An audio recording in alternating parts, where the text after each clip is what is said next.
back another day. I'm sure you were wondering, waiting, hoping. Well, we just say welcome back to our show. Yes. We're so happy to have you here today. Countdown to Restoration as we chronicle the illegitimate, illegal, and incompetent Biden regime. Actually, they're not incompetent. They're very good at putting into play the things that they want done. They're just incompetent as far as it concerns things that would actually help. And I am your lowly host here to guide you through all things depressing as it concerns the direction of our country at this time. Danny Thompson, episode number 26. Oh, we're just moving right along. Thanks for all your cards and letters that you're not sending in and all the, those little cash gifts. Anyway, we're glad that, just kidding. Glad that you're watching around, and please share and tell someone about it, even if you just want them to come on and laugh at me. It's okay, because YouTube and Rumble don't know if you're just watching to laugh or you're enjoying the show. Anyway, the poster child for the Biden regime, Dr. Rachel Levine, and looking quite fetching today he is. Do you think he uses gee, your hair smells terrific? I don't know. Maybe. Do they even make that anymore? I'm not sure. Or is he a Brett girl? I'm not sure at all. Anyway, the poster child for the Biden regime, and of course the poster there's probably in all of their offices, on all of their computers, from seculardems.org. We have the Restoring Constitutional Secularism and Patriotic Pluralism in the White House document. If you haven't read it, you really need to. If not, go back to our President's Day show where we go over some of the more pertinent points of the said document, as we are all enduring the Biden dark winter. In some places it is darker than others. If you are an unborn baby, it is really a dark winter, because they coming after you, partner. They are. All right, we have a lot to do today, and we have a little focus for us at the press conference part of the show. But we have this great announcement. The U.S. is applying to join the Human Rights Commission, part of the UN, and we want to be on that because that way we could work with such stellar human rights advocates as China, Pakistan, the Russian Federation, Cuba. I mean, these people are on Human Rights Council. You gotta love it. It alternates around, but can you imagine? Venezuela is on the Human Rights Commission. That they use fire hoses on their people for trying to buy groceries. We're gonna be there. I mean, anybody take this seriously? The rest of it doesn't look too bad, but really? China, Pakistan, the Russian Federation, Cuba, we are going to be there with them, helping to promote human rights. If I was the new ambassador to the council or whatever, I would have to laugh every time I walk in or cry or something, but anyway, we're going to help them imprison. Maybe we're going there to learn how to do certain things, such as imprison white evangelicals. I don't know. But we do have one of our favorite segments. We're going to have an Uncle Joe segment. Come ride the little train that is rolling down the tracks to the junction. Forget about your cares, it is time to relax at the junction. Lots of curves, you bet, and even more when you get to the junction. Petticoat Junction.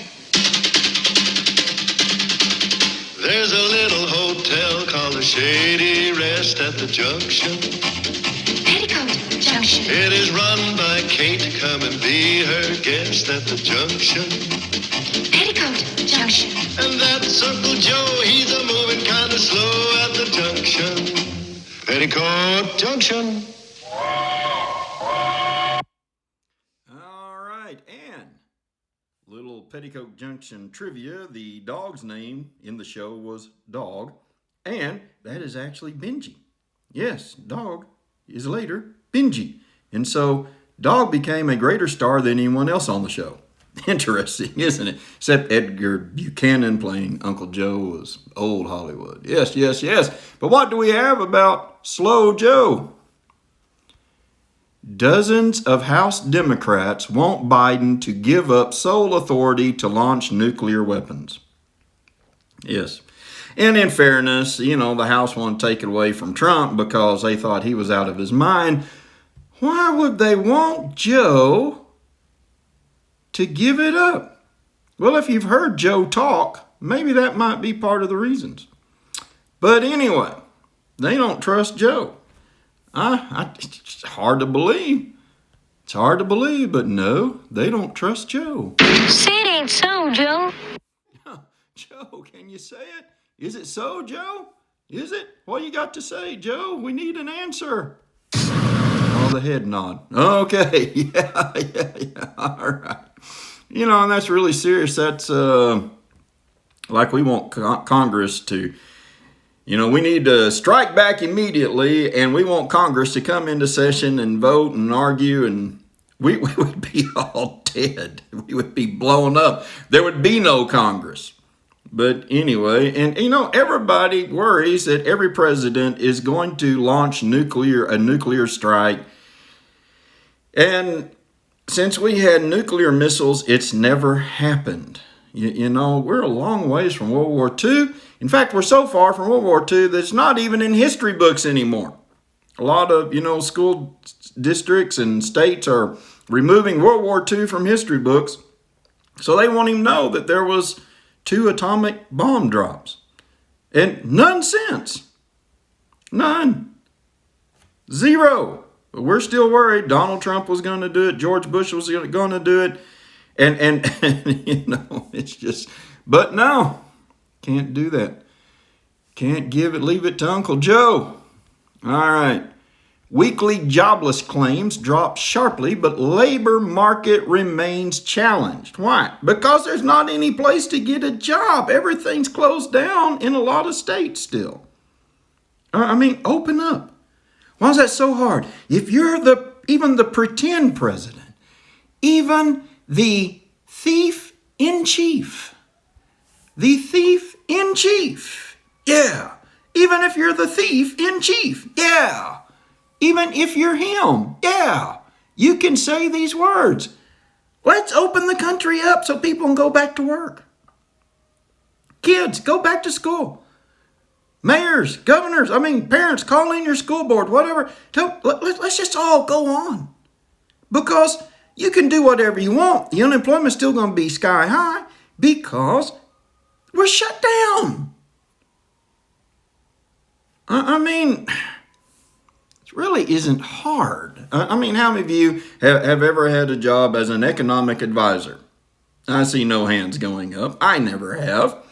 And yet even I know this. You know this. Open. You remember that old TJ Maxx commercial? I think it was Ross or one of those. And this woman outside the glass going, open, open, open, because they haven't opened yet. I need to find that. That would be great. Open, open, open. Anyway, so we're still having some problems here. And of course, here's some key points. First-time jobless claims fell to 730,000 for the week ended February 20th. That was well below the 845,000 that the Dow Jones estimators had estimated. But continuing claims hit a fresh pandemic era low, just above 4.42 million. So, but do we have more info? Yes, because we go to sources that dig deep, ladies and gentlemen, because it's important that we see the complete picture.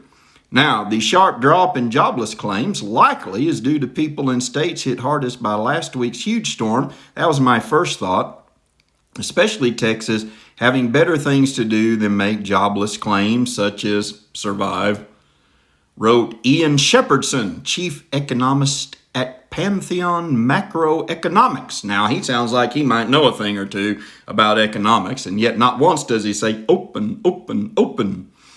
We expect a rebound next week. The trend seems to be about flat, but we remain of the view that claims will soon start to trend down, slowly at first, but then more quickly as the reopening of the economy accelerates in April and May. Even he, this man who thinks all day long on macroeconomics, he knows the key is reopening. It's not the American Rescue Plan. It's opening up stores and factories and whatever. Just open it up. Open it up. Why can't we just do that? Texas actually showed a decline of 7,433 for the week. According to unadjusted data, other states showing big drops include California, Ohio, New York. What else do we have on this? What else? And as you notice, my voice is somewhat better today. I do apologize. It just up and left me, Doc. It was there, and then it was just gone. The overall number fell. The rows of those filing through pandemic-related programs continue to rise, with just over 1 million more claims on the Pandemic Emergency Program, which compensates those whose regular benefits have run out.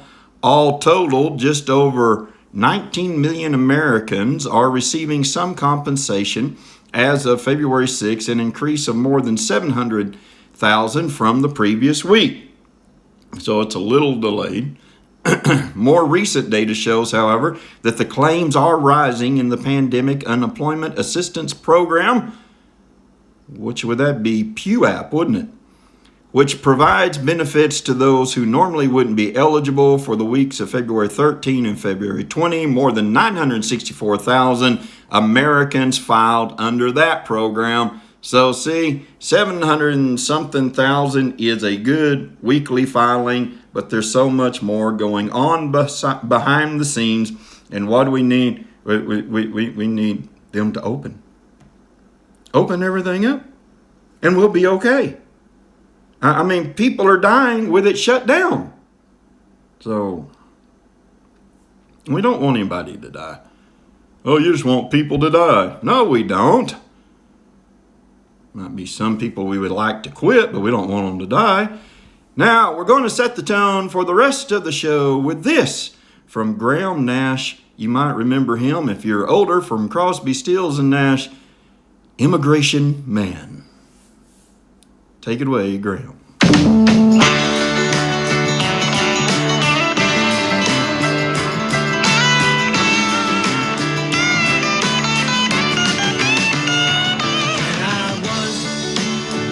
Immigration scene, shining and feeling clean. Could it be a sin? I got stopped by the immigration man. He said he doesn't know if he can let me in, let me in. Immigration man, can I cross the line and pray I can stay another day? Man, I won't toe your line today. I can't see it anyway.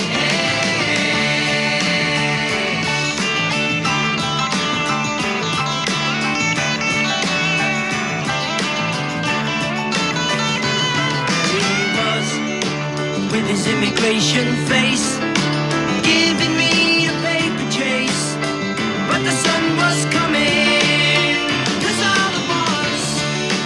Looked into my space, snapped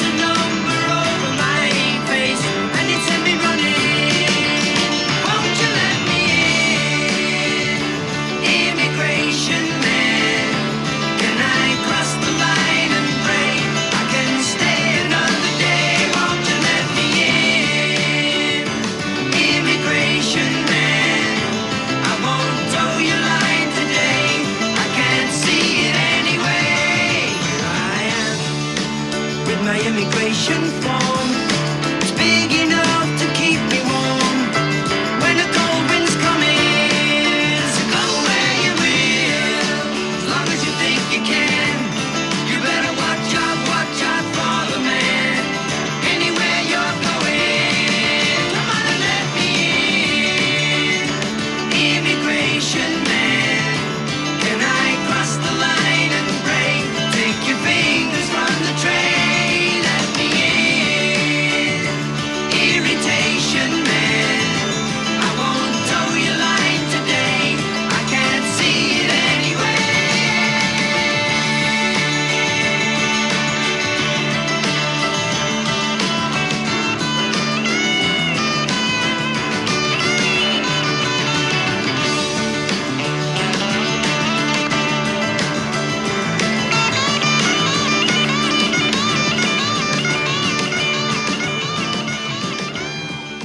All right. And I want you to know I do not have the rights to play that. So if you want to report me, go ahead. I'm admitting it. Come and take me away, officer. Anyway, we are looking at immigration today. Legal and undocumented. There's no such thing as illegal any longer. All right.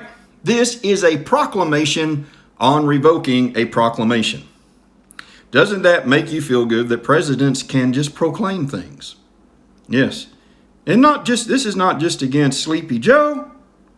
This is against any president. They just get to proclaim things. I, as your king, proclaim.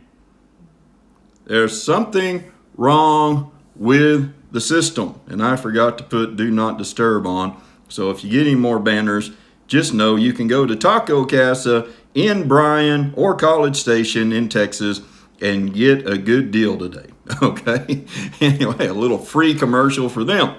All right, so a proclamation, and there's the other one. A proclamation revoking a proclamation. The suspension of entry imposed in Proclamation 1014 of April 22, 2020, suspension of entry of migrants who present a risk to the United States labor market during the economic recovery following the 2019 novel coronavirus outbreak, as extended by Section 1 of Proclamation 1052, or that would actually be 10,052, of June 22nd, 2020, suspension of entry of immigrants and non-immigrants who present a risk to the United States labor market during the economic recovery following the 2019 novel coronavirus outbreak. Who writes all this? And Section 1 of Proclamation 10,131 of December 31st, 2020, suspension of entry of immigrants and non-immigrants who continue to present a risk to the U.S. labor market, etc., etc. As we continue on the next slide. I mean, okay, we got to write this so it covers everything. Does not advance these two proclamations to protect the labor market when we have millions of Americans out of work. No. We must reject those. Why? Because these do not protect and advance the interest of the United States. To the contrary, it harms the United States because, Uncle Joe's thought is the more immigrants, the more migrants, the more illegals you have, the better it is for all of us. It makes money. It creates jobs. It raises everything except wages. Haven't figured that one out, but I'm working on it. I am working on it. To the contrary, it harms the United States, including by preventing certain family members of United States citizens and lawful permanent residents from joining their families here. It also harms industries in the United States that utilize talent from around the world at cheaper labor costs. I added that part. And harms individuals who were selected to receive the opportunity to apply for, and those who have likewise received immigrant visas through the fiscal year 2020 diversity visa lottery. Yeah, we've got to do this because, again, what's the the diversity visa lottery?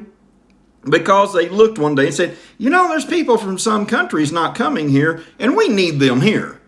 So we will just give open visas, and you just go and apply, and if you're picked, you're picked. There's no checking who you are or anything like that, because we don't get that many penguin people here, so we need more penguin people.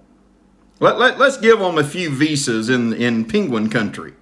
I'm making that up. I'm not calling anyone a penguin person, except that guy on Batman. But anyway, we get back to the point. We've got to let people in just because we're not diverse enough, and that's hurting us during this pandemic. We need more unemployed. We need more people to wear the mask. We need more people to give shots to. That'll help us. Yes, yes, yes. So, previous proclamations have prevented those individuals from entering the United States, resulting in some cases in the delay and possible forfeiture,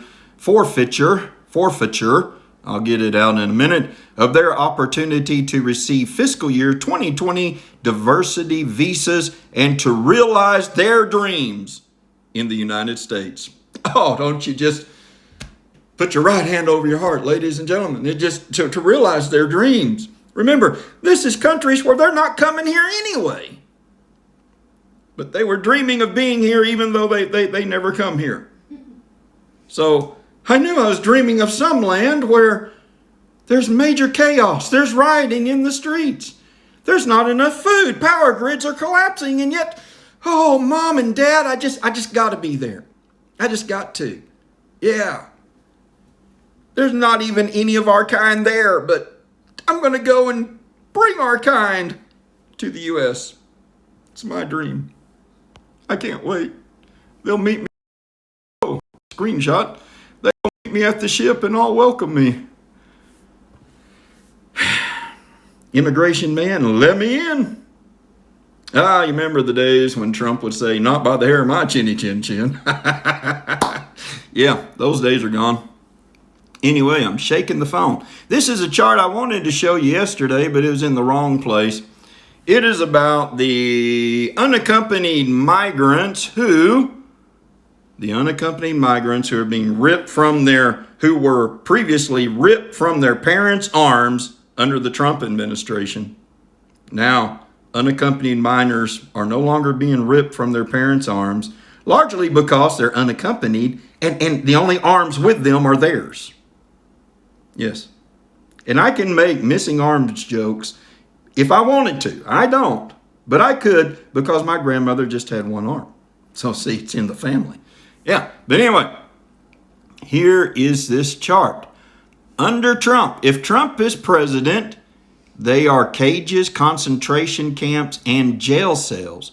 But if Trump is not president, then they are temporary structures, they are emergency facilities, and they're an overflow camp. You see? You see the difference there? What's the difference? Oh, it's not what they are, it's who's in the White House. The pretend president, it's all, we're doing the best we can. We're trying everything. It's just hard. Trump's in there. Oh, he's arresting them. He's throwing them in cages. These are concentration camps. Well, the Biden regime is finding out people aren't being that understanding. Yeah, so now we continue on with the focus of the show, immigration. This is our unaccompanied minors segment. Oh, Jen, you wish you'd stayed home today. About the uptick in migrants at the border. Some members of the Democratic Party are displeased with the way the administration is handling children who are being held at the border. Alexandria Ocasio-Cortez tweeted this, quote, "This is not okay, never has been okay, never will be okay, no matter the administration or party." Is this a failure on the part of this administration? Well, first, I can't speak to what this is that is being referred to. Children in these detention facilities. Well, that's not what's happening. Now Now, that was a good dodge, wasn't it? Because you know she knew what they were talking about. I can't speak to what this is. She doesn't, this could be anything. It could be she has gum on her shoe. But no, it's about those unaccompanied minors that we're not ripping from the arms of their parents. And I don't think she says that once today, so we'll give her that. All right, that's not what's happening, though, Alexandria Ocasio-Cortez.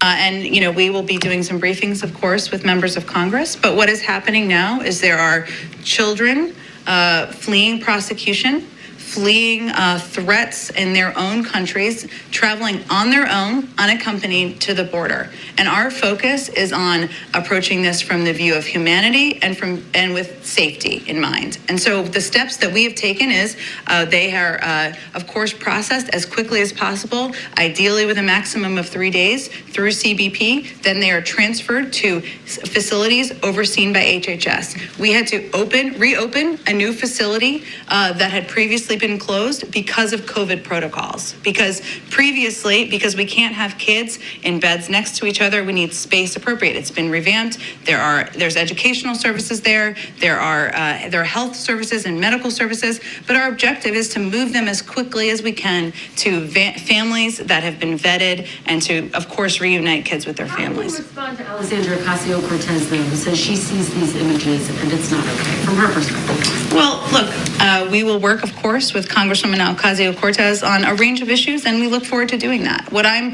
conveying from here is what the actual circumstance is on the ground and the tough choice that we have had to make. There are only a couple of options here. So either we send kids back to a very dangerous journey back to their countries. That's not a good option. I don't think anyone would support that option. We send them to families that have not been vetted. We've seen challenges with that in the past where kids have then been trafficked. That is not a good option in our view. Our best option in our view is to get these kids processed through HHS facilities where there are COVID protocols in place, where they are safe, where they can have access to educational and medical care. There are very few good options here, and we chose the one we thought was best. And I just want to ask. Yeah, there's few options here.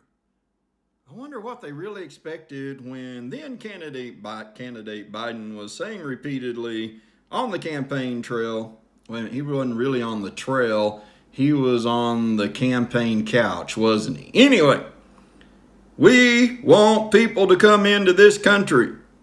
We're not going to turn them away at the border. What did you expect? Joe, you didn't know they were all going to come? You didn't realize that? You just sat there and said that without realizing the ramifications? Is that correct? Say it ain't so, Joe. No, say it ain't so, Joe. But it is so. You can't just tell people, come, and then get upset when they come. As we keep having banners come across the screen. But you'll see I have a telemarketer app that stops them. All right. So we continue to move on because, no, the reporters aren't through with talking about immigration. I mean, it's the number one topic. And basically about unaccompanied minors. And I meant to get a clip of that from the movie. We'll have it tomorrow maybe or the next time. From the movie Unaccompanied Minors. Thank you. I just want to follow up on the unaccompanied children. Is President Biden open to the creation of an ombudsman within the Health and Human Services Department? This has been proposed by Congressional Progressive Caucus Chair Camelia Jayapal. This person would be able to go in and check out the facilities, see the care that the children are receiving, and report back to Congress. Would the administration support such a role within Health and Human Services? I have actually not spoken with the president about that proposal by Congresswoman Jayapal. We have, I should note, I think someone asked this the other day, we have had cameras. The HHS has had cameras in there also to make sure people in the public, the media, are able to see the conditions in these facilities, and we'd certainly be open to supporting that in the future, but I'd have to follow up with him and our legislative team on that proposal. And that includes lawmakers obviously being able to go in and see the care of the children. We would certainly support that, sure. Yeah, we'd support that. Come on down. We hadn't talked about all this. Congress wanting someone in Health and Human Services besides Dr. Rachel Levin to tell them what's going on down in those, not cages, but containers. Thank you, Peter Ducey. That was so good yesterday. So instead of kids in cages, is it just now kids in containers? Bound to check on the container kids. That's what we'll call them from now on. They don't trust Dr. Rachel Levin, and they're probably afraid it would thoroughly confuse the container kids. And I'm not making fun of the kids. I just really, who lets their kids? I mean, we weren't allowed to go down the street without asking permission. These kids just get up and walk to America. Coming to America. Yeah, go James Brown. Wait a minute. Don't stop and beat any women. Anyway, we go on. It's just one of those days. One of those days. As Frank used to think, it was just one of those things. The administration considering easing social distancing rules for unaccompanied minors in these detention facilities to allow more unaccompanied minors to be in the facility? I'm not aware of that consideration. I mean, one of the reasons that we opened this facility, revamped this facility, is because we did not want to put unaccompanied minors at risk. And we obviously follow CDC guidelines, which is 6 feet of separation. So my expectation is we would continue to follow those guidelines. Go ahead. Somebody please ask a question other than about unaccompanied minors. And I just had a thought. If we put your average teachers union in charge of those unaccompanied minor resorts down on the border, it would stop, because they'd say, we're not showing up and these kids need to go back home. See, you get that? The teachers unions here say, no, your kids can just stay home. We're not showing up. We can do this through distance learning. But on the border, it's like, come on in. Your kids can come from Ecuador. How many kids? You notice that one clip? She said they're fleeing prosecution. How many kids are fleeing prosecution? And if they're fleeing prosecution, what was the charge? I mean, last time we had a lot of these, we had 23 or 24-year-olds ending up in high schools. And the other kids were afraid of them. With reason. Because they're gang members. And I'm not saying every kid is a gang member, but I mean, do you get the picture of little 3-year-olds and 4-year-olds walking up, I'm fleeing prosecution, help me. Only in their native dialect? No. How many 8-year-olds are making this trip? No, it's just like, oh, come on. Of course, there is that detention facility opening up in Homestead. Well, we had to open up this new facility that was previously closed. A new facility that was previously closed. Yes, a new facility. All right. This one, we must remind you that a judge in Texas, there's poor Uncle Joe wearing his mask.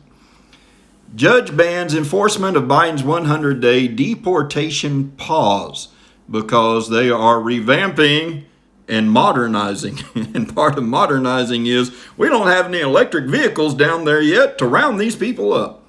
So, again, I add my own thoughts to it.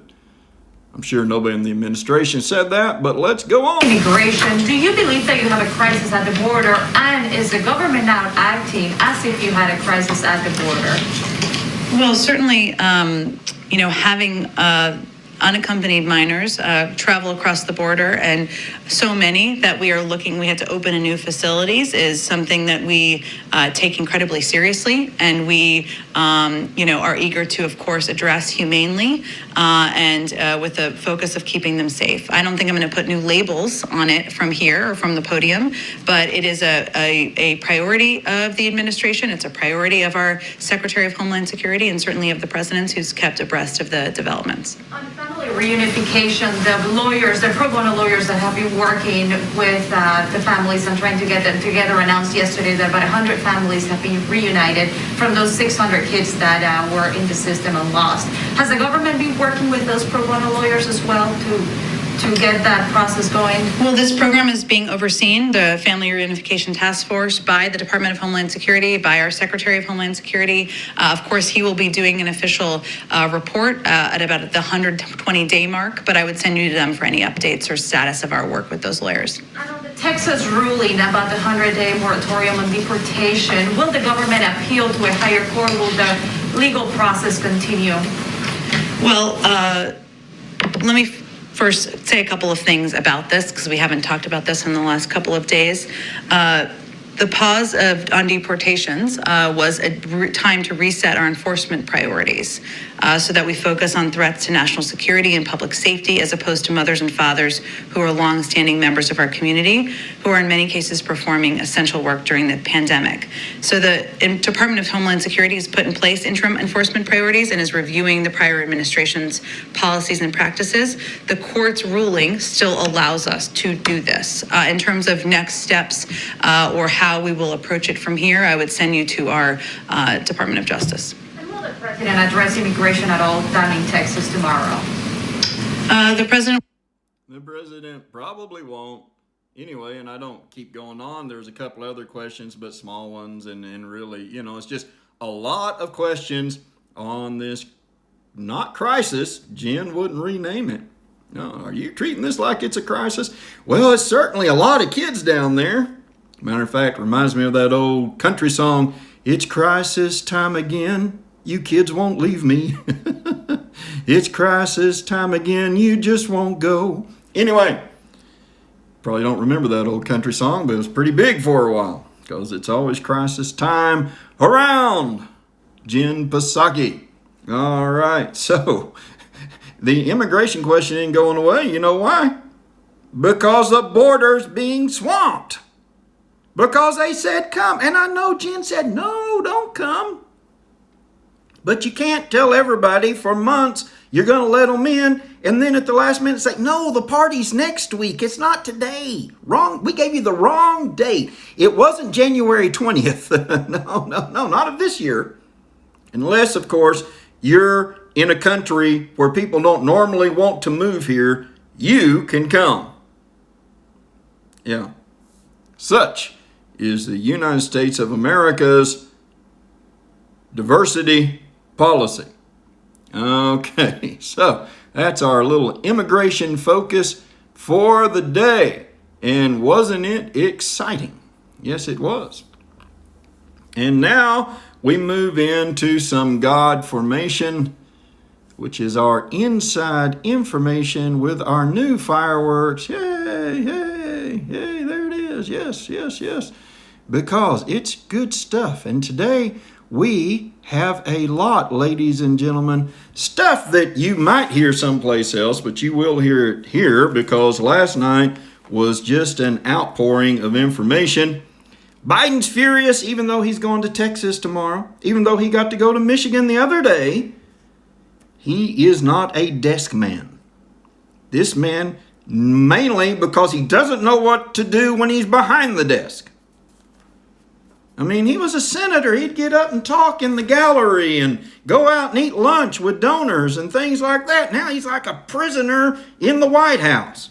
You probably see his lonely face looking out of window panes, saying, please, let me out, let me out. You've got tourists looking through the fences and razor wire saying, please, let us up closer. And Biden saying, please, let me out.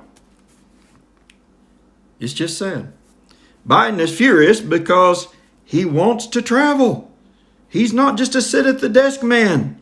He wants to talk and go out. Sounds like some people's wives on a Friday night, doesn't it? Not my wife. I don't feel like going out tonight. Unless it's, sometimes though, the weather's nice, sun's up, there's the beach. Yes, let's go out. Anyway, I'm just all over the place today. All is just so shaky, and no one likes to babysit him. That's what they have to do. That's why Congress is saying, please don't let this man have access to the codes. He needs babysitters. And guess who is tired of babysitting him? The babysitter-in-chief, Vice President Harris, is very tired of being his shadow, and she is getting very restless. She thought she was going to be able to do more, and all she's doing is swearing people in and standing behind him. Why is she always there? In case he falls over? In case he just gets stuck and she has to go wind him back up? And again, I'm not making fun. Tomorrow we'll show a clip from his remarks from when he is, the joint conference with Prime Minister Trudeau, that fornicator in chief and all around bad guy up in Canada. He had too long of a day, ladies and gentlemen. It's just sad. All right. On more pressing and important news. But, you've got somebody in the Oval Office they have to babysit. That's the way everybody feels. I missed one thing. When they were asking Jen about the Texas trip and everything, they want to know if the two Texas senators, John Cornyn and Ted Cruz, would be accompanying him on Air Force One, as some senators did from Michigan when he went to Michigan. And she's like, well, Dr. Biden is coming too. So Dr. Biden requires 3 chairs? I've seen her. She's not that big. What is Jen talking about? Well, Dr. Biden is coming too. So we just can't take 2 extra senators. We've got to, Dr. Biden is coming too. I should have played that. It's just, is she fat shaming Jill? Has Jill put on tremendous weight since we last saw her? Is she just stuck in the family quarters eating snacks all day because she has nothing to do? We'll find out tomorrow. And if she looks normal, I'm thinking they didn't want John Cornyn or Ted Cruz on the Air Force One. That's just my thought. Dr. Biden is coming too. Anyway, I know. I haven't been like this in a few days. It's okay. It's fun. Iran, this isn't. Is planning to push and will announce soon, it's already known in certain diplomatic circles, soon a partnership with Russia, remember our great enemy Russia, to purchase new centrifuges which are used to enrich uranium up to nuclear warhead potential. This is angering the regime, but makes them more determined to meet with Iran and work out all these problems. No, we're going to keep sanctions on. No, we know there's a diplomatic solution. We can talk you out of the bomb. China, stepping deeper into the Mideast, and ISIS is beginning to return. But you're not being told this because it's all hush-hush. Oh, it hasn't even been 100 days. 100 days times 100 days times 100 days. That's the Biden regime. Libya is rising and wants to be restored. Libya got done a bad deal, ladies and gentlemen. And what else is going on in the Mideast? The regime is drowning in policy and studies. Their own people are complaining because it's one study after another. It's one interagency policy after another. We can't function this way. We can't do it.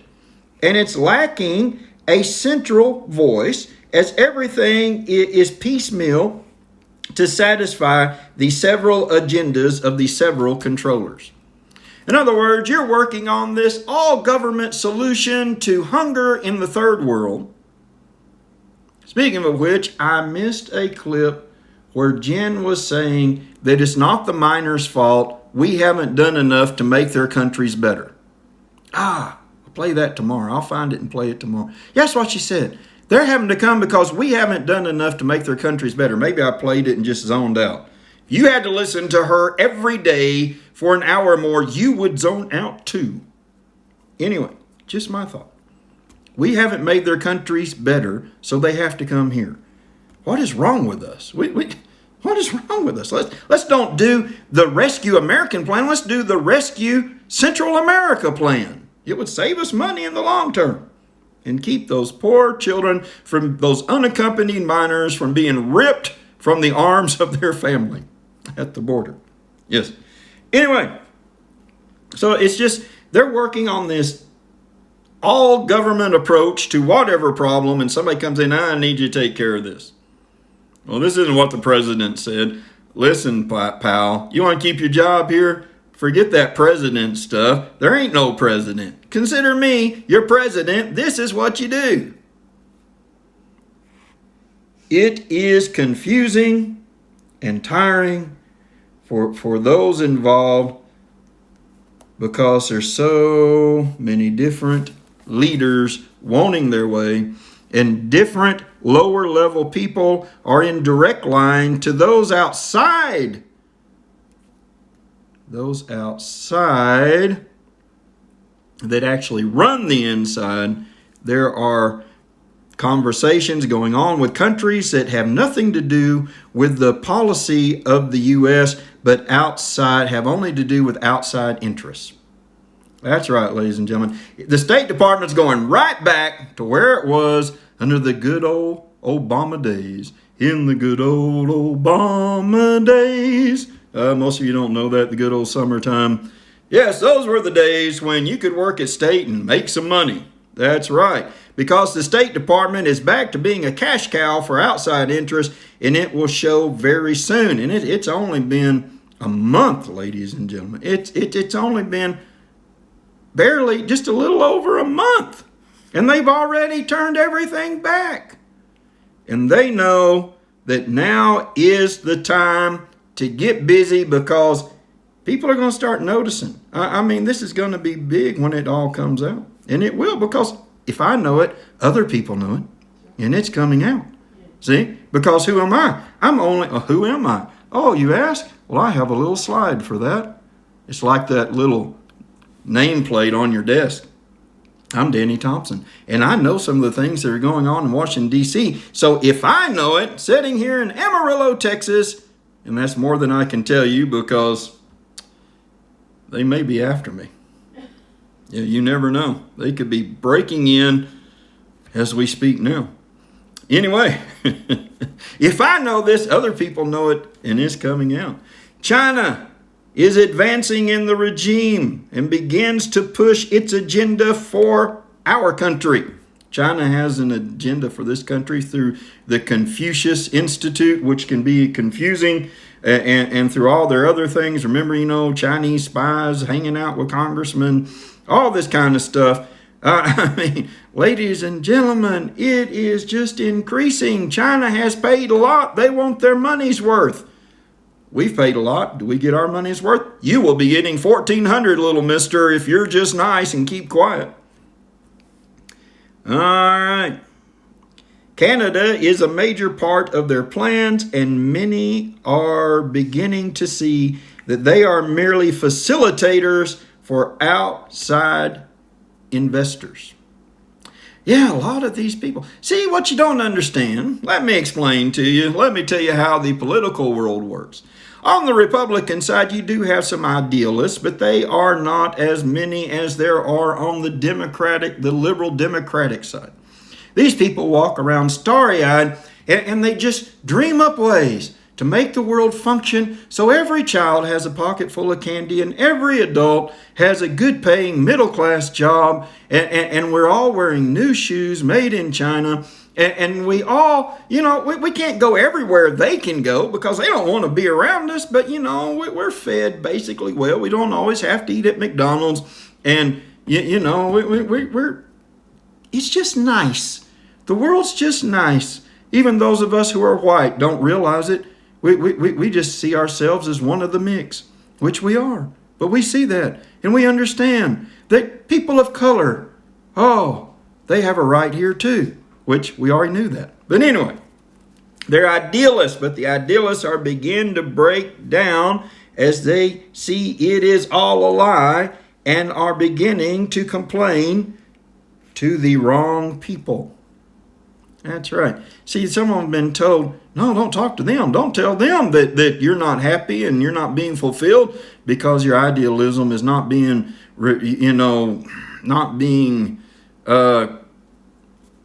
completed. It doesn't have a chance because that person's just in this for the money. They're not in it for the science. They're only in it for the money. line. I'm sure I messed it up. From my family, one of their favorite movies, Twister. Anyway. All right. Also, I know you're not going to believe this, but it's true. It happened under Obama. It happened under Reagan. All right. So I'm just not picking. I mean, this happens. Seances are on the rise in the good old White House. Yes. Yes. Yes, because they need to know. It's so confusing. I mean, these people, they're turning to the occult. That should make you feel good because this is the dawning of the age of Aquarius. Boy, we could have had a whole radio show today of music, couldn't we? But anyway, so that's your God formation. And that's the show. We've been going a little long, so we're a little shorter today. Lots of stuff. Tell people to watch the immigration special. Oh, it's sad, isn't it? It's really sad. We laugh, but it's sad. But we'll see you tomorrow. We will, right here. Same bat time, same bat channel.